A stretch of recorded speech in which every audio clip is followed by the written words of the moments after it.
Buenas tardes.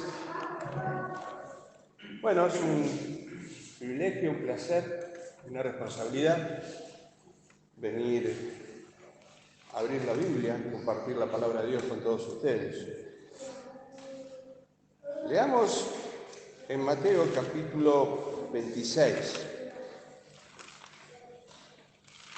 La última vez estuvimos hablando un poquito de Apocalipsis, la segunda venida, y hoy quiero retomar un poquito. Hablamos un poquito de la felicidad. Después alguien me preguntó al final de la reunión, en cuanto al concepto de la felicidad, yo quiero ser feliz. Muy bien. Y en este tiempo hay gente que está deprimida, hay gente incluso en nuestras asambleas que viven un poquito en depresión. ¿Y saben cuál es el antídoto? Es el Apocalipsis. Estoy deprimido. Bueno, lee el Apocalipsis. ¿Pero cómo? ¿Qué tendrá que ver? Bueno, justamente es un libro con promesa. Bienaventurado el que lee. Bienaventurados los que oyen y bienaventurados los que guardan las palabras de esta profecía. ¿Deprimido? Bueno, lee el Apocalipsis. En toda la Biblia va a traer bendición el hecho de estudiar la palabra de Dios, bienaventurado, pero nada, ningún libro es tan específico como el Apocalipsis para ser doblemente feliz, súper dichosos, súper bienaventurados los que leen esta profecía. Así que si quieren ser felices, tienen que leer Apocalipsis. ¿Alguien puede decir amén? Bien. ¿Saben? El libro de Mateo fue escrito para judíos. En la mente judía, ellos estaban esperando el Mesías, el Rey. Incluso después que el Señor resucita, va al cielo, se inaugura la iglesia allí en Hechos 2. Restaurarás el reino en este tiempo. Y nace la iglesia. El primer sermón de Pedro tiene que ver con esa profecía de Joel. Y saben, cuando pasan los años, estamos hablando de la iglesia primitiva, nosotros hoy con el diario del lunes tenemos en claro muchas cosas, pero ellos no tenían las escrituras como nosotros, tenían partecitas. Y lo que tenían en partecitas encima eran rollos o cartas que algunos de los siervos del Señor habían escrito. Así que ustedes tienen que saber que había conflictos en la iglesia primitiva. No es que desde el nacimiento ya todo funcionaba a 10 puntos. Había problemas. Uno de los problemas va a aparecer cuando no estaban atendiendo bien a las viudas, ¿sí? Que había un problema tal vez de racismo, los griegos con los judíos, que también eran judíos los griegos. Y tienen que saber que hasta Hechos capítulo 10 no había gentiles en la iglesia. Por eso había tanto conflicto con Pedro. El Señor le tiene que dar una revelación especial, acá, matá, come esos alimentos. Y Pedro le dice, no, Señor, nunca. ¿Cómo me vas a hacer comer eso? ¿Tenés que ir a la casa de Cornelio? No, a la casa de un gentil, no, Señor. Hasta ahí, Hechos capítulo 10, no había gentiles en la iglesia. Era una iglesia salva, bíblica, estaban los apóstoles, pero no había entrada todavía de gentiles. Por eso debe haber sido tan chocante para los discípulos cuando Jesús les dice, vayan y hagan discípulos a todas las naciones. ¿Cómo en todas las naciones? ¿En todas las naciones hay judíos? No. Pero el Señor le estaba dando la orden para que prediquen a todos, no solamente a los judíos, sino a los gentiles hasta lo último de la tierra. Después, bueno, empezaron a entrar los gentiles, que empiezan los conflictos, que la vestimenta, que la circuncisión, que la alimentación, todo eso, ¿sí? Mateo capítulo 26. 24. Mateo capítulo 24. Lo que vamos a leer ahora es para un tiempo que la iglesia ya no va a estar sobre este mundo. Ya ha sido arrebatada la iglesia. Cuando Jesús salió del templo y se iba, se acercaron sus discípulos para mostrarles los edificios del templo. Respondiendo él les dijo: ¿veis todo esto? De cierto os digo que no quedará aquí piedra sobre piedra que no sea derribada. Versículo 4. Respondiendo Jesús les dijo: mirad que nadie os engañe, porque vendrán muchos en mi nombre diciendo yo soy el Cristo, y a muchos se engañarán. Y oiréis de guerras y rumores de guerras. Mirad que no os turbéis. Bueno, estas son frases que se usan mucho hablando de la venida del Señor. Ya hay guerra, rumores de guerra, ¿ves? Estamos en los últimos tiempos y el Señor va a venir. No está hablando de arrebatamiento, está hablando de la tribulación y gran tribulación. Oiréis de guerra y rumores de guerra. Jerusalén va a estar rodeada por los más grandes ejércitos del mundo. 7. Se levantará nación contra nación y reino contra reino, y habrá pestes. ¿Ves? Hay pestes. Tuvimos la pandemia a nivel mundial. Por eso el Señor va a venir. Hambres y terremotos en diferentes lugares.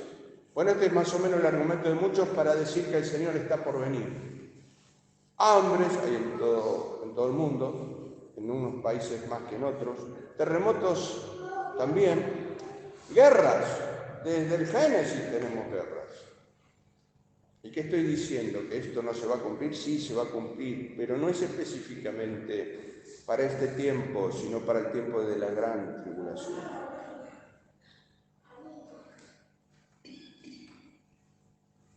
Vamos al libro de Apocalipsis ahora.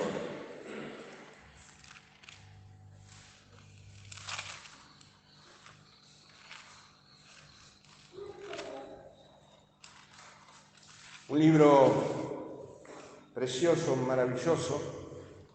No solamente vas a tener gozo cuando estudies el libro de Apocalipsis, sino que Dios te va a bendecir. Bendecir como nunca.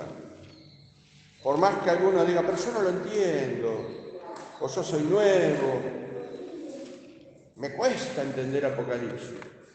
Lo leo y no me queda claro.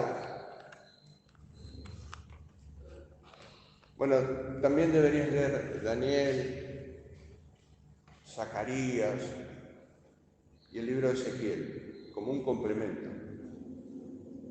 Pero tenés que saber que el libro de Apocalipsis es un libro para siervos. Bueno, yo soy un siervo, soy una sierva de Dios. Pero es más que siervo como lo leemos nosotros, es ser esclavo.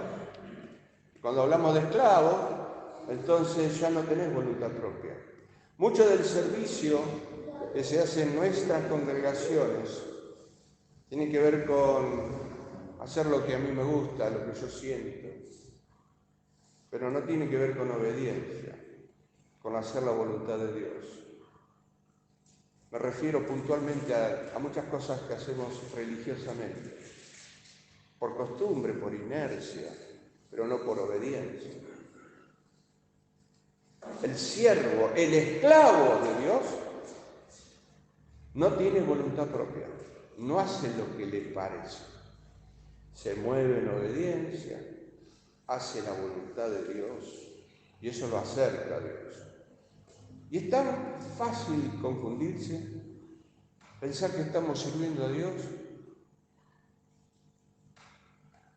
a la vez no hay nada que te acerque más a Dios que hacer la voluntad de Dios. En estos días tuve buenas propuestas. Si hubiera sido hace, no sé, 20 años, 10 años atrás, 5 años atrás, hubiera accedido ministerialmente. Pero en este tiempo no quiero acceder a las propuestas ministeriales. Es más, quiero esconderme en Dios. Estar escondido en Dios. Y salir cuando Dios habla claro, cuando hay una misión concreta. Quiero pegarle al diablo donde más le duele. Entonces no es cuestión de salir corriendo a hacer cosas. Es hacer lo que Dios quiere, en el momento de Dios. Cuando Dios te muestra. Ser siervo, ser un esclavo del Señor. Eso era el apóstol Pablo. Pablo, siervo de Jesucristo, no. Pablo, esclavo de Jesucristo. Esclavo. El esclavo no tiene voluntad propia. Bueno, este es un libro para esclavos. Apocalipsis es un libro para esclavos. ¿Que hay bendición? Sí, totalmente. Pero es para esclavos. En esta sociedad muy pocos quieren ser esclavos. Queremos ser libres. Queremos la libertad. Pero para ser realmente libres necesitamos ser esclavos de Jesucristo. No hacer la nuestra. No es salir corriendo a hacer algo para Dios, porque hay que hacerlo. No funciona así. Pablo quería ir a predicar. Qué predicador que era Pablo. Pero el Espíritu Santo dijo, no. Bueno, está bien, vamos para allá. No. Ok, Señor, bueno, vamos para la otra punta. Y Dios le dijo, no. ¿Cómo puede ser que Dios le diga a un predicador, no, ahí no vas a ir a predicar? Hasta que le da una visión, el varón macedónico, y se pasa y ayúdanos. Y ahí fue efectivo el apóstol. Ahí estaba haciendo la voluntad de Dios. Apocalipsis 1. La revelación de Jesucristo que Dios le dio. El velo quitado de sobre la persona de Jesucristo. Este es el libro por excelencia que nos va a mostrar al Señor Jesucristo como nunca antes lo vimos. El velo es quitado de sobre su persona. Esta revelación se la da Juan para manifestar a sus siervos, sus esclavos, siervos, doulos, esclavos voluntarios. Así que este es un libro para siervos y siervas. Entonces tenés que decidir si vas a ser un esclavo o una esclava para empezar a leer este libro. Porque hay bendiciones para tu vida. Hay felicidad para tu vida al estudiar este libro. Pero es para siervos. Se complica un poquito. Y todos podemos ser siervos. No importa la edad. No importa si es hombre o mujer. No importa si es un niño. No importa. Siervo. Las cosas que deben suceder pronto. Pronto. Los últimos tiempos. Y la declaró enviándola por medio de su ángel. Ángel. ¿Y quién es el ángel? Es el pastor de la iglesia. Lo vamos a ver en las 7 iglesias, cuando ustedes se pongan a leer eso. La declaró por medio de su ángel, que en este caso es un mensajero celestial, que trae esta tremenda revelación. ¿A quién? ¿Qué dice el texto? ¿Me siguen? Por medio de su ángel a su siervo Juan. Otra vez la palabra siervo. A su esclavo Juan. Así que será importante esta palabra siervo, siervos. para leer y entender el libro de Apocalipsis? ¿Con qué espíritu me tengo que sentar a estudiar este libro?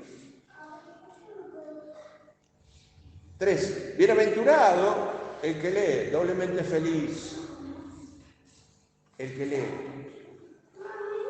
Bueno, por ahí no veo bien, por ahí no sé leer. Pero hay bienaventuranza para los que oyen las palabras de esta profecía. No está hablando de otras profecías.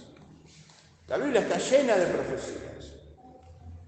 Las que son tal vez muy importantes son las que hablan del Mesías, el sufrimiento del Mesías, la venida del Mesías. Pero acá está hablando de la segunda venida, los eventos futuros, después que el Mesías ya vino. La siguiente venida del Señor. Bienaventurado, doblemente feliz, súper dichoso, el que lee y los que oyen las palabras de esta profecía. ¿Qué profecía? Apocalipsis. Y guardan las cosas en ella escritas, los que guardan, los que ponen por obra. Santiago, el medio hermano de Jesús, va a hablar de oidores y hacedores. Acá estamos hablando de lo mismo, los que oyen y los que guardan las palabras de esta profecía. Las cosas que en ella están escritas. Porque el tiempo está cerca. Deben suceder pronto los postreros tiempos, los últimos tiempos. Aparece el concepto de los postreros tiempos, los últimos tiempos, acá en el Apocalipsis. Así que ¿querés ser feliz? Bien, lee el Apocalipsis. ¿Querés entender el libro Apocalipsis? Tenés que ser un siervo, una sierva. Y a mí me encanta hablar con mi nieta que tiene 12 años. Y es impresionante el discernimiento que tiene. Y eso no lo digo de orgullo de abuelo, sino porque es una evidencia, un argumento que tengo para decirles que los niños también tienen discernimiento. Y a veces más que los grandes. ¿Sí? Así que acá no es cuestión de sexo ni de edades. Guardar los tiempos. Nosotros en este tiempo nos saludamos, hola, ¿qué tal? Dios te bendiga. Hola, chao, bendiciones. Ponemos ahí en el Facebook, nos saludamos, en el WhatsApp, bendiciones. Ese es nuestro saludo cristiano. Pero ¿cómo se saludaba en la iglesia primitiva? ¿Cuál era el saludo? Maranata, el Señor viene. Así se saludaba. Y vivían ese saludo, todo su movimiento, actividad, giraba en torno a esta frase, el Señor viene, Jesús viene, Maranata. Entonces por ahí había algún creyente que estaría a lo mejor frío, jugueteando con el pecado. Y venía otro y le decía, ¡Maranata! Y te impactaba eso, el Señor viene. Tené cuidado, ¿cómo estás? Maranata. Entonces les comenté que Pedro comienza su primer sermón ahí en el nacimiento de la iglesia, Hechos capítulo 2, y cita la profecía de Joel en los postreros tiempos. Y a partir de ese sermón, la iglesia que nació en ese momento, están creyendo que están viviendo en los postreros tiempos. ¿Cómo es eso? El Señor Jesús había nacido, había vivido entre pecadores. Un día fue a la cruz. Murió, fue sepultado. El Señor Jesús ya había resucitado. El Señor Jesús ya había ascendido al cielo. Y ya estaban en Pentecostés. Entonces se para Pedro y le cita esta profecía. Para ellos ya estaban en los postreros tiempos. porque los postreros tiempos abarcan toda la historia de la salvación. Es obvio que estaban en los postreros tiempos y ya estaban creyendo que el Señor venía pronto. Lo creían con todo su corazón, no era religión. Por eso vendían las propiedades y compartían todo. Esas hermosas reuniones que se llamaban ágames. Terminaban la reunión y la almorzaban, cenaban todos juntos. Comunión. Nosotros a veces terminamos reunión, tenemos nuestras cosas que hacer, ¡pum!, nos vamos. Tenemos poco tiempo para estar en koinonía. Por eso me gustan esos almuerzos en la iglesia, donde los hermanos comparten. Me gusta el picnic. No es para ir a jugar al fútbol, que no está mal, pero yo ya no puedo correr más, no puedo correr ni un rumor. Así que me gusta porque aprovecho el tiempo para compartir con algunos hermanos. Y puedo tener el tiempo de charlar, que no lo tengo en el templo. Koinonía. Me gusta la cena de fin de año o de Navidad en la iglesia con los hermanos. Sobre todo la Navidad, que es una fiesta cristiana. Es el único cumpleaños que festejo. No me interesa ni el de mis nietos, ni el mío me interesa. Pero la Navidad es otra cosa. Celebro. No porque sea el 24, el día que nació Jesús. No me importa el día. Pero sé que hubo un día donde Él vino a este mundo. Dejó sus palacios celestiales y vino a morir y a vivir y a nacer en este mundo de pecadores. Koinonía. La iglesia primitiva tenía eso. No tenía gentiles al principio, pero tenía comunión. Compartían todas las cosas. Todas las cosas. Tu carga era mi carga, tu necesidad era mi necesidad. Y todos compartían. Un tiempo maravilloso de comunión en la iglesia. Ellos creían que estaba viniendo el Señor. El Señor viene, Maranata, Maranata, así se saludaba. El Señor viene. ¿Y cómo nos encuentra? Yo, la última vez que estuve aquí, les hablé de las 7 iglesias así, a vuelo de pájaro, y les di más o menos fechas que tienen que ver con la iglesia que menciona Apocalipsis, con cada una de las iglesias. Por ejemplo, la iglesia de Éfeso era la iglesia primitiva y la ubicamos en el primer siglo. Por ejemplo, Sardis, el remanente, era la iglesia de la Reforma, el remanente. La iglesia sale de Roma y dio un saluteo, año 1517, siglo VI.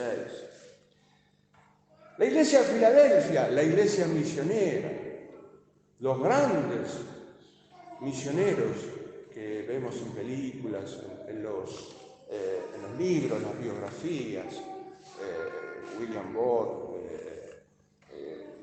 Hudson Taylor, John Wesley, Spurgeon, Moody, 1600, 1700, 1800. La iglesia de Filadelfia, la iglesia que sale al mundo, es una de las que más me gusta cuando estudio estos temas. Es la iglesia misionera que sale a predicar, que tiene comunión, pero tiene una responsabilidad con los perdidos. Hoy nosotros, en general, gastamos más dinero en conferencias que en obras misioneras. Y eso me duele. ¿Y cómo me duele a mí? Que yo no morí por la iglesia. ¿Cómo le dolerá al Señor que murió y derramó su sangre por su esposa? Después llegamos a la Odisea, la iglesia del siglo XXI. La iglesia apóstata, la iglesia orgullosa que cree que tiene todo. Y es cierto, tiene de todo, hermano. De todo lo que te puedas imaginar lo tiene la iglesia evangélica en general, estoy hablando. Pero el Señor está afuera. Es una iglesia muerta, apóstata. En Éfeso, la iglesia primitiva, el Señor se paseaba por en medio de los candeleros. En la Odisea, Él está afuera. Y está llamando, y llama. El que tiene oídos, oiga. ¿Por qué dice eso? Porque no todos tienen oído para oír la voz del Señor. Ahora bien, cuando llegamos a la Odisea, en Apocalipsis no hay más iglesias. No vuelve a haber otra Sardis, otro Lutero, hermanos. Estamos en los últimos tiempos. Este es el mayor argumento que encontré en las Escrituras. Ya no hay Lutero, no hay más Sardis después de la Odisea. ¿Y esto qué te dice? Que estamos en los postreros tiempos. Si estos creyentes de Hechos capítulo 2 creían que estaban en el último momento, en los postreros tiempos, el Señor ya viene, entonces hoy nosotros estamos en el último minuto, hermano. El último minuto. El Señor viene, Maranata. ¿Y cuál debería ser nuestra respuesta si el Señor ya viene? Si no hay tiempo, no hay tiempo para engancharse en nada más que no sea el reino de Dios, en buscar a Dios de corazón. No hay tiempo para otras cosas. Entonces es importantísimo evaluar qué es lo que estamos haciendo para el Señor. Si es cierto que pensamos que Él viene, Maranata, Jesús viene, Jesús viene. Toda la forma de vivir de la iglesia primitiva giraba en torno a esa frase, Jesús viene. No hay tiempo para perder. Su forma de pensar, su forma de hablar, su forma de vivir giraba en torno a eso. El Señor viene, el Señor viene, el Señor viene. Yo lo creo con toda mi fuerza, con todo mi corazón, que está viniendo. Por eso me volví más radical que nunca. Me hubiera gustado saber estos temas antes, para no perder tantos años de mi vida. Tanto tiempo desperdiciado. Bueno, no nos vamos a quedar en un rincón llorando del pasado. ¿Qué vamos a hacer? Y esto es para todas las edades, los dos sexos, niños, grandes. Dios quiere usarnos a todos. Sí, pero yo ya estoy viejo, ya estoy vieja, yo soy joven, yo estoy sin trabajo. Y las excusas sí. Yo soy niño, yo no sé, yo soy nuevita en la iglesia. Este es un llamado para todos, para todos.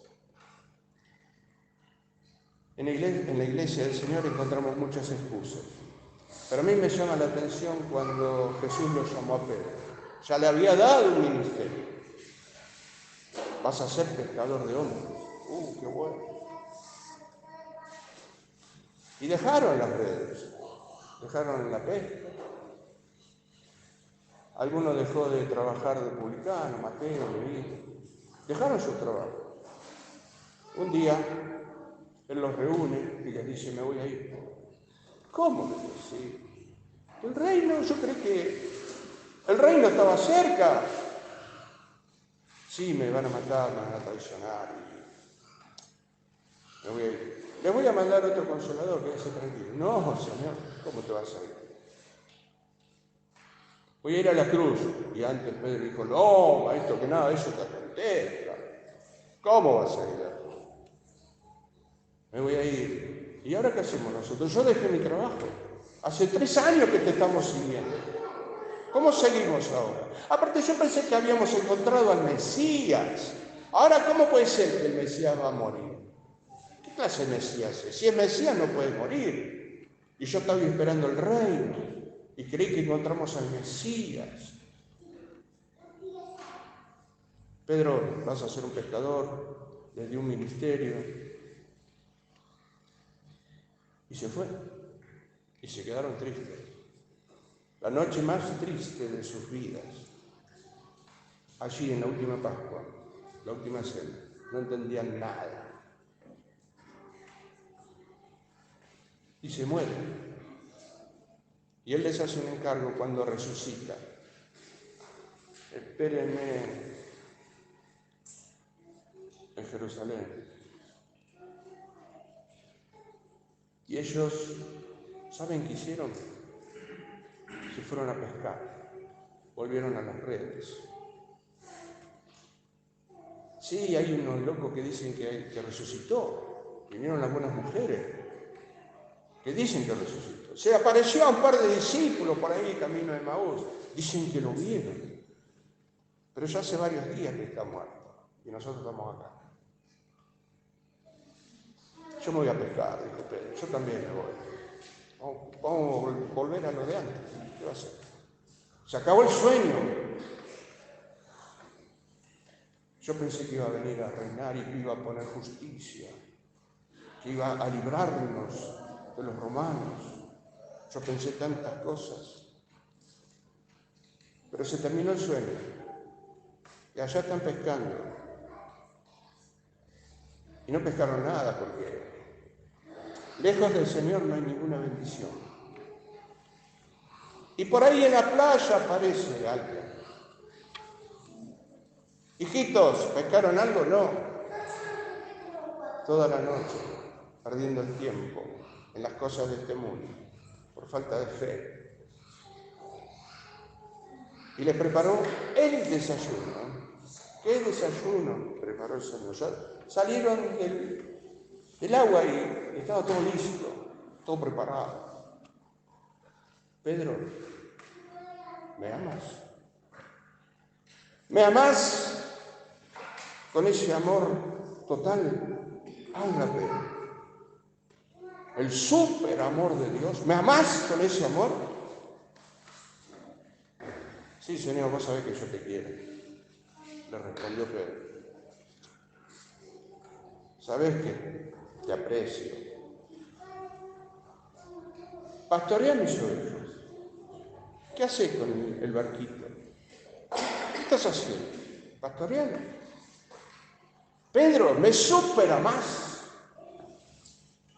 con ese amor incondicional de Dios?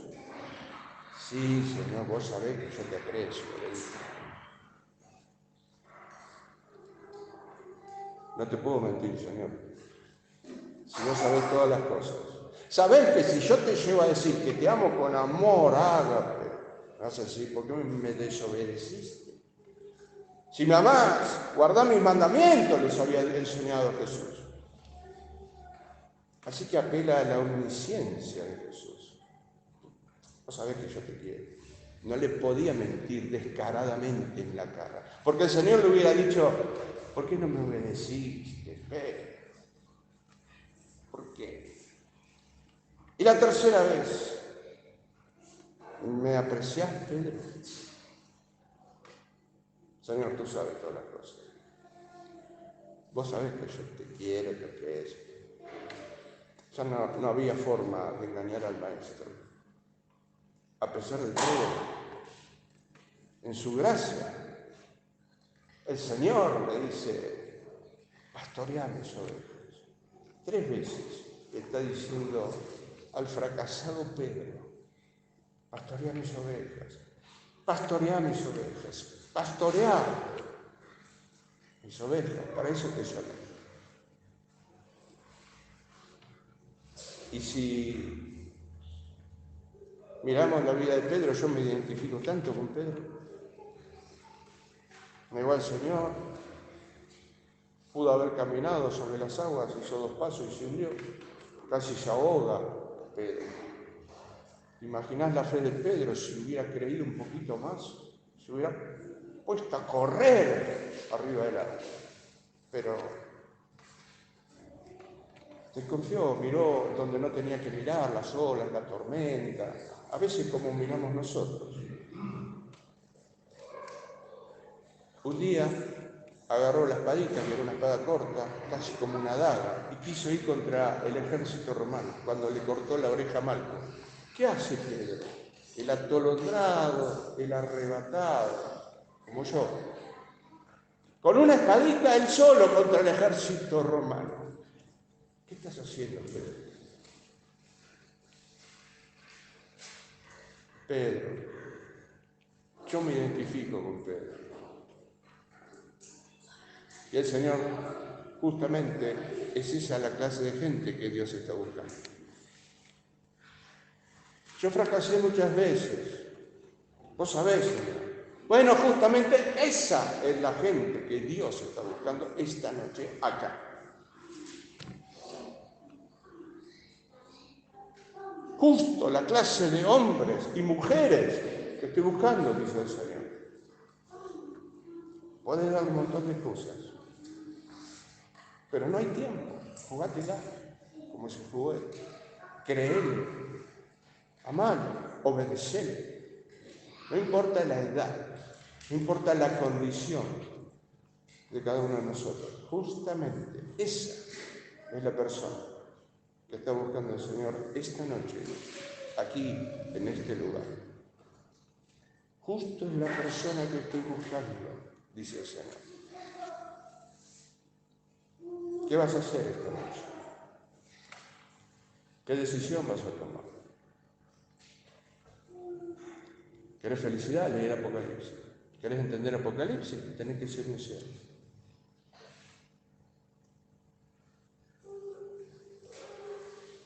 Y Pedro, un día fue Pedro. Generalmente cuando el Señor hablaba con Pedro, según la ocasión le decía Simón. Un junco doblado por el viento, Simón. Pero un día fue Pedro, gloria a Dios.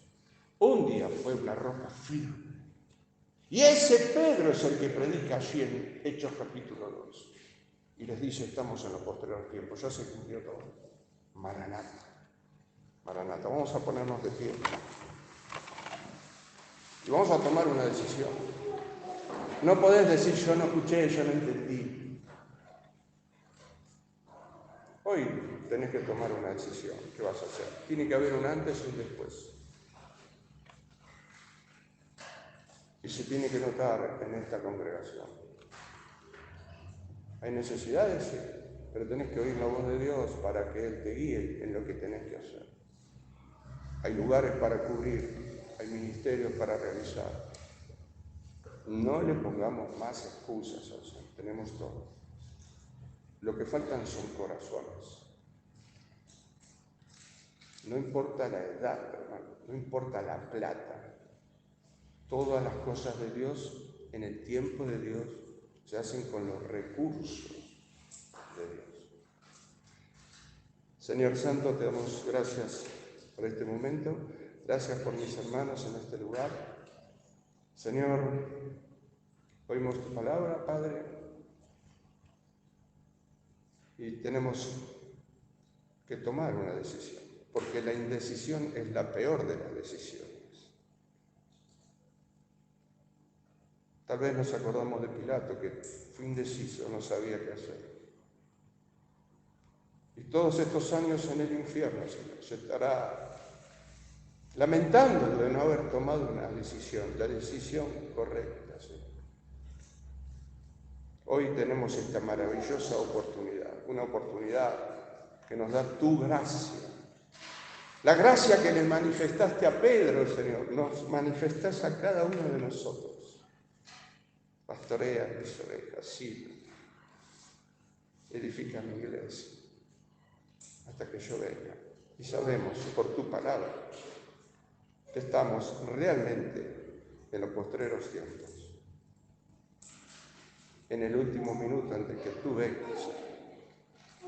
Ayúdanos a serte fieles hasta que tú vengas.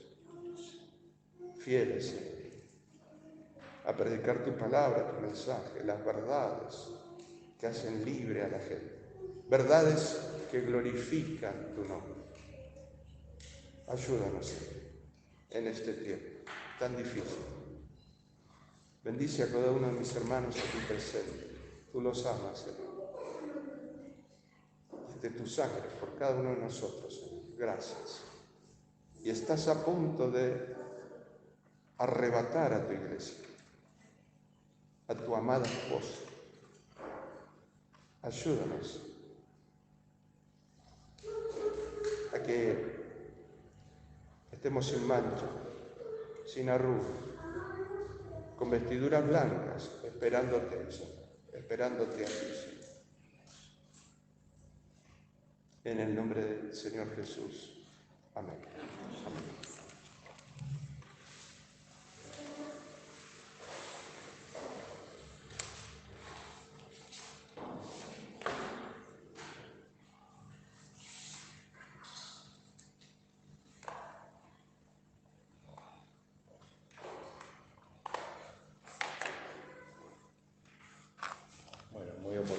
mensaje y quería compartirles unos versículos en 2 de Pedro, capítulo 3, versículo 14.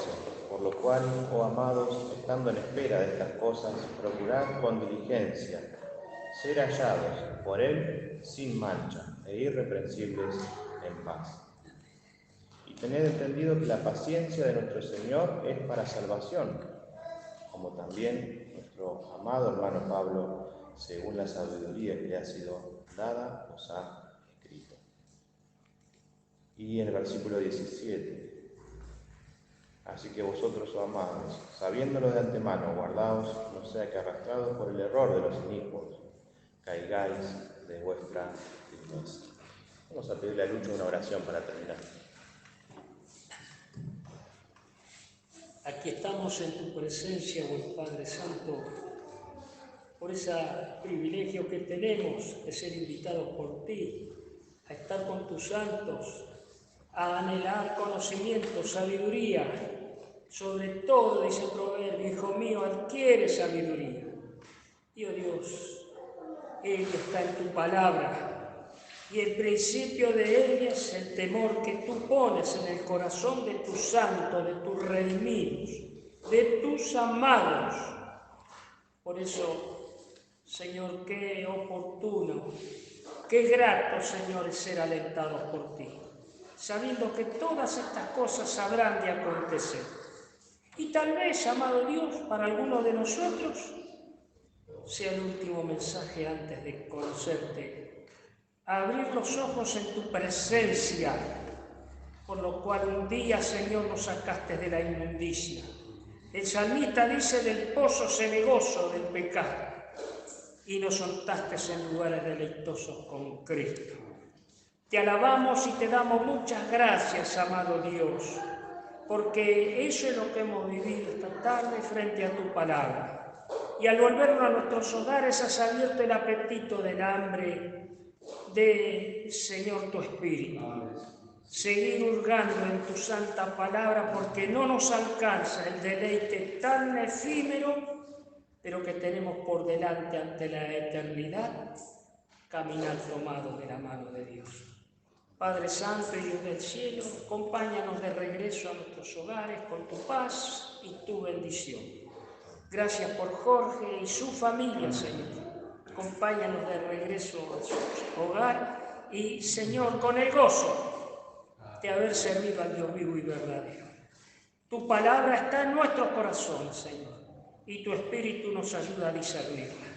Te alabamos, te damos gracias y oramos a ti en el nombre santo del Señor Jesús. Amén.